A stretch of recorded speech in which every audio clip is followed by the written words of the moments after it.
Hi, I'm Tish Warren, and I am the writer in residence at Church of the Ascension. And I am recording this late at night, actually right before I go to bed.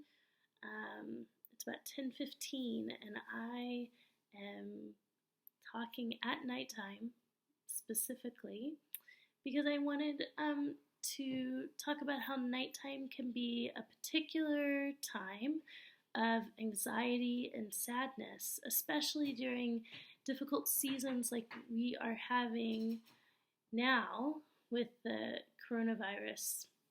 Nighttime can be a time where grief and worry and loneliness sort of are amplified. And so darkness itself can deepen our sense of vulnerability in the world. And many of us, when we're children, are afraid of the dark. But to some extent, that sense of vulnerability continues into adulthood, and those empty hours of night are times where a lot of us are full of grief, or may worry about what lies ahead in the next day, or we're worried about job loss, or we're worried about the economy, and these fears can sort of stare us down at night and overwhelm us. So nighttime became an interest of mine and also kind of a particularly hard time in 2017 when my father passed away in the middle of the night, and we lost 2 children through miscarriage that year, and I had a cross-country move. So it was the 6 months that were really, really difficult. And after all of that, I found that I was pretty much okay during the day. I could get by, but nighttime was this time where I would be left with nothing but sort of the grief and anxiety and doubts and fears that I was processing then. And so nighttime became really hard for me. It became a time where I'd get really anxious or sad, and I didn't want to have to face that and grieve, and so I would fill up my nights with a lot of,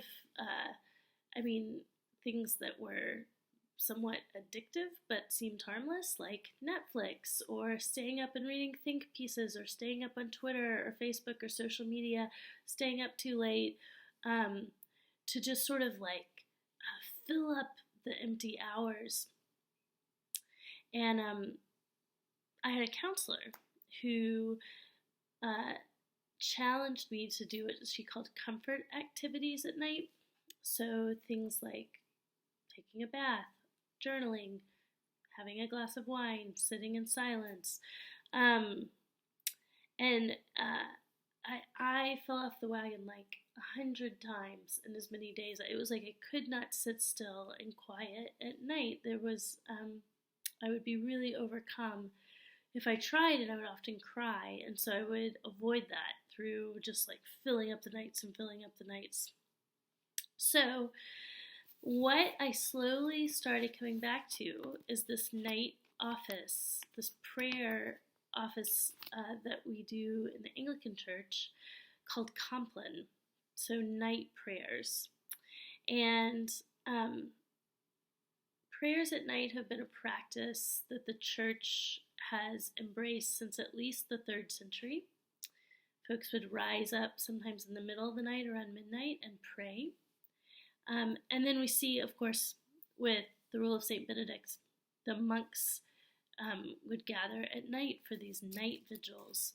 And these times of prayer would always involve psalms, especially Psalm 91, but have always been different psalms that have been read.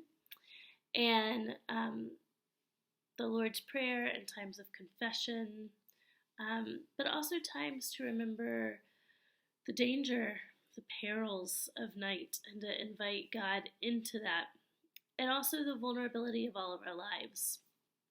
So, what I said, I've ended up, by the way, this is what my next book is going to sort of focus on, which no one knows that, so don't tell anyone. But what I say in that book is that the prayers of Compline, night prayers, became really important to me because they were comforting in a way I needed at night. But it was a comfort that wasn't tidy, that didn't just say that everything was going to be okay, that acknowledged the real grief and anxiety of life on this planet and acknowledged our human vulnerability and suffering. And they provided in the midst of that a call to rest from our worry, from our work, but also to rest in God. And these prayers really showed me how to pray when I couldn't pray. I was struggling with grief and fear and doubt and anxiety so deeply, I didn't know how to bring that all to God. And so it was like the ancient church kind of gave me words and said, pray this, continue to walk in this. And it gave me words to pray when I didn't know how else to pray. So, if you in this time feel overwhelmed by anxiety or grief, or if you're unsure about how to sort of allow God into your spaces of grief and sadness and worry, or if you're doubting and fearful, you don't know if God will take care of you, you don't understand why God would allow something like a global pandemic, which is a great question.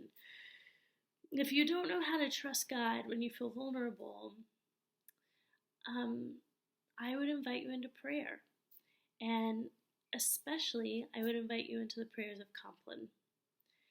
You don't have to gin up words, you don't have to gin up faith, but you can just walk in and really rest. Let yourself rest in these practices and rest in these prayers of the church that will teach you to pray when you can't, that will teach you how to come to God in grief and anxiety without papering it over, making it less than it is. And they do not deny, in fact, often they call me more deeply into the sense of vulnerability and even danger that our lives hold. But they invite God into those places of vulnerability. So tonight, if you need rest, if you need prayer, try the prayers of Compline. And take up Compline as a way to pray amidst the night, but also amidst darkness itself, the darkness of the world, the darkness of sin and death, the darkness of the sickness. We have to learn to pray to God in the dark, and this is one way to do it.